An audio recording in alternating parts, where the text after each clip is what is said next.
Untuk nomor selanjutnya, di sini diketahui pembentukan padatan urea pada keadaan standar membebaskan kalor sebesar 33,19 kJ.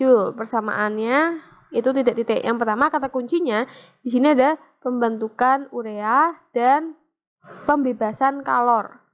Membebaskan kalor itu artinya delta H-nya negatif, karena membebaskan kalor itu berarti intinya melepaskan kalor ke lingkungan gitu kan. Nah, sekarang kita checklist dulu untuk yang delta H-nya negatif. Ini sama ini. Selanjutnya pembentukan itu artinya berarti ini harus berada setelah panah. Sekarang kita cek. Ini setelah panah, ini setelah panah, ini setelah panah. Oke, sekarang benar. Udah benar semua nih. Berarti kita tinggal hitung koefisiennya. Maksudnya gimana? Kalau di kirinya itu C-nya 1, maka di kanan C-nya juga harus 1. Nah, sekarang kita coba cek O-nya. Dari O-nya nih. O-nya itu di sini ada setengah, di sini ada 2. Kalau dicoret berarti sisa O. Kalau di sini O-nya 1. Oh, berarti benar. Kalau yang ini N-nya juga 1. Di sini dalam kurung terus 2. N-nya ada 2. Berarti sudah jelas salah. Sekarang kita cek lagi. N-nya di sini 2, N-nya di sini 2, H-nya di sini 4, H-nya di sini 4 juga.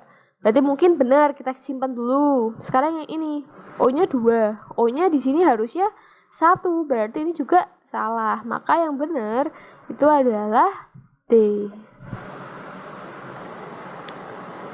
Selanjutnya, diketahui gramnya itu adalah 6,5 gram Zn menghasilkan kalor yang dapat menaikkan suhu 100 gram air sebesar 5 derajat Celcius. Jika kalor jenis air titik-titik perubahan entalpi pembakaran. Oke, perubahan entalpi itu bisa kita peroleh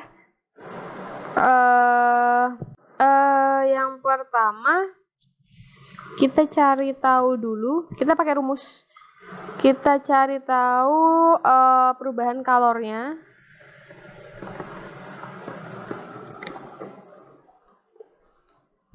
Q larutan sama dengan rumusnya macet. MC delta T.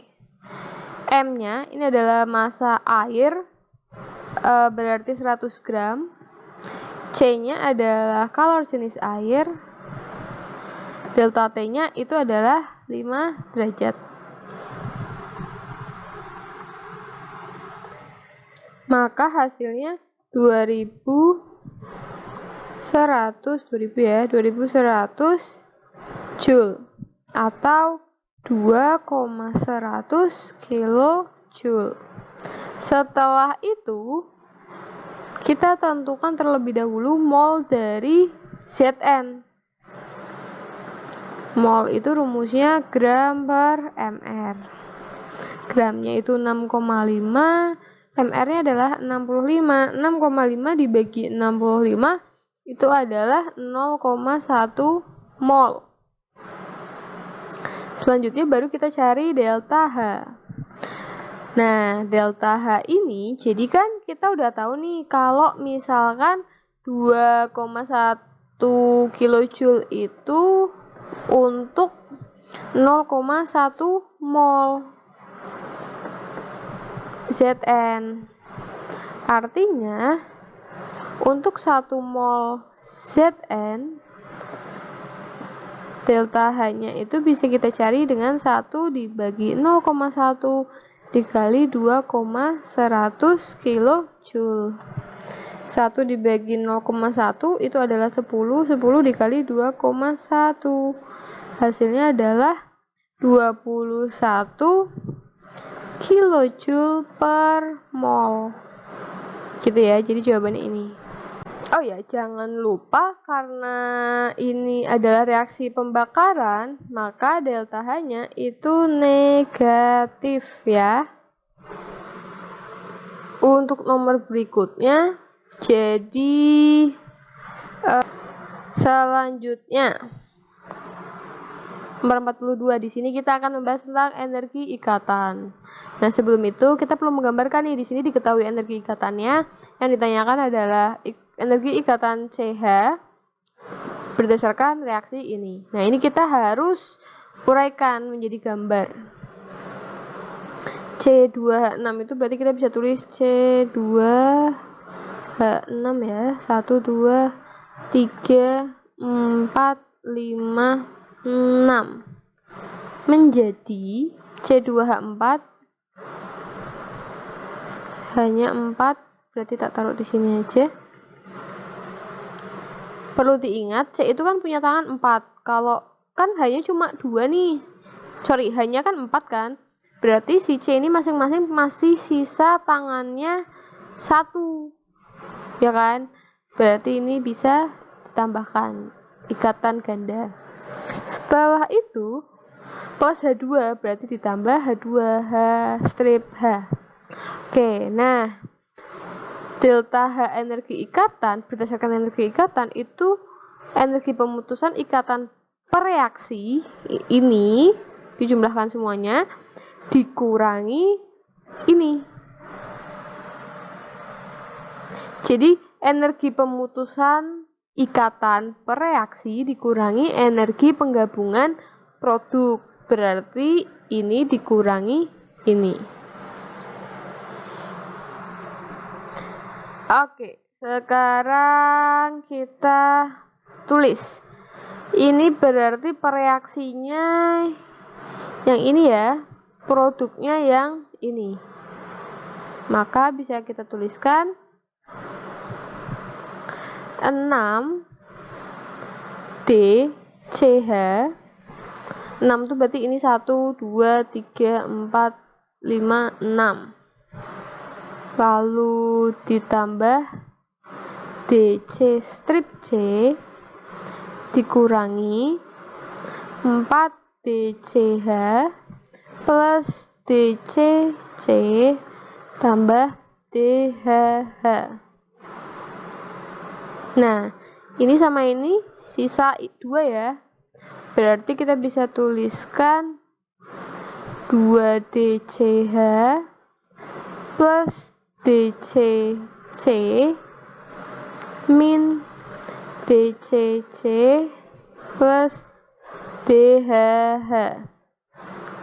Delta H-nya sendiri itu ini berarti 124 sama dengan 2 DCH. 2 DCH itu yang mau kita cari, 2 DCH ditambah DCC-nya ini. Yang ini ya, karena ikatannya tidak ganda, berarti 348 dikurangi 2C ganda berarti 614 ditambah 436. Maka nanti ini itu hasilnya adalah 1050. Langsung saja ya, 124 ditambah 1050, karena ini minus 1050 pindah ke ruas kiri jadi positif, sama dengan 2DCH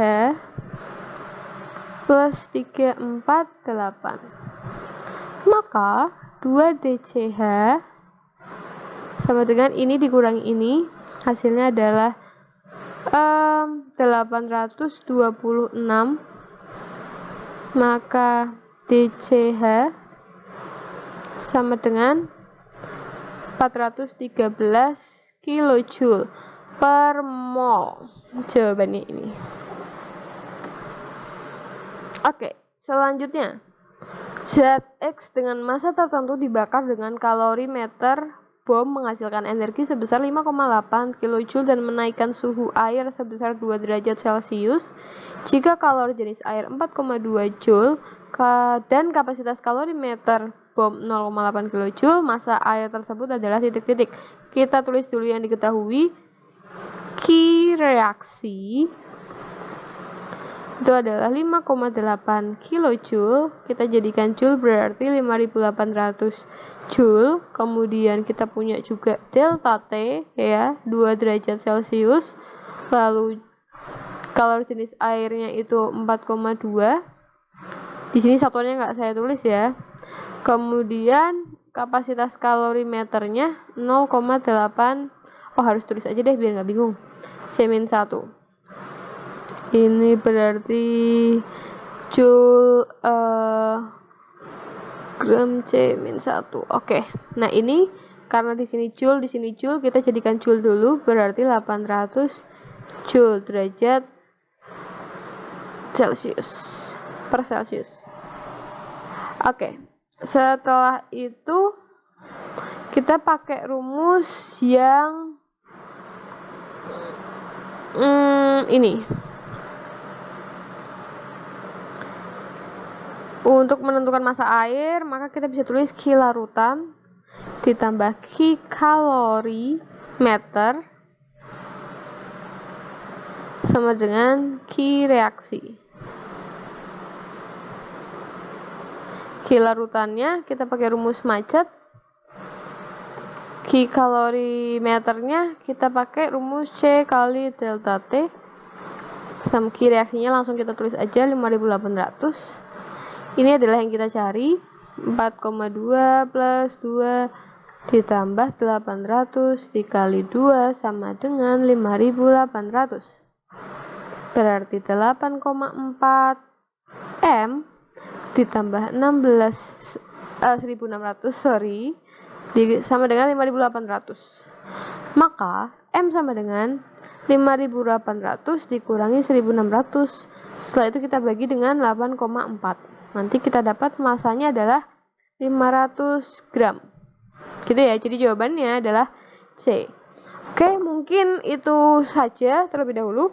Nanti kalau di sini kan penjelasannya secara langsung ya. Jadi kita tidak membahas ulang tentang materi. Jadi buat teman-teman yang masih bingung atau apa, coba ulas kembali terkait materi termokimia. Kemudian buat teman-teman yang masih ingin berlatih, silahkan download latihan soal yang ada di link di bawah ini. Oke, cukup sekian. Thank you.